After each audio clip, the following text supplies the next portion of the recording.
উপদেষ্টা পরিষদ থেকে পদত্যাগ করেছেন তথ্য উপদেষ্টা নাহিদ ইসলাম। 28 ফেব্রুয়ারি ঘোষণা হতে যাওয়া শিক্ষার্থীদের নতুন দলের আহ্বায়কের দায়িত্ব নিতেই পদত্যাগ করেছেন তিনি।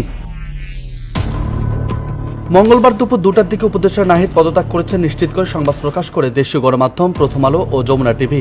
তবে কবে, কখন, কিভাবে পদত্যাগ করেছেন উপদেষ্টা নাহিদ প্রতিবেদনে তা উল্লেখ করেনি গণমাধ্যম দুইটি। এর আগে রোববার সন্ধ্যায় প্রধান উপদেষ্টার সঙ্গে তার বাসভবন যমুনায় গিয়ে সাক্ষাৎ করে নাহিদ ইসলাম। এতেই গুঞ্জন ছড়িয়ে পড়ে উপদেষ্টা পরিষদ থেকে পদত্যাগ করেছেন নাহিদ ইসলাম। সূত্র হিসেবে প্রধান উপদেষ্টার বাসভবনে প্রবেশের সময় নাহিদকে বহন করা গাড়ির রাষ্ট্রীয় পতাকাকে পুজো করা হলেও বিষয়টি নিয়ে জল্পনা ছিল।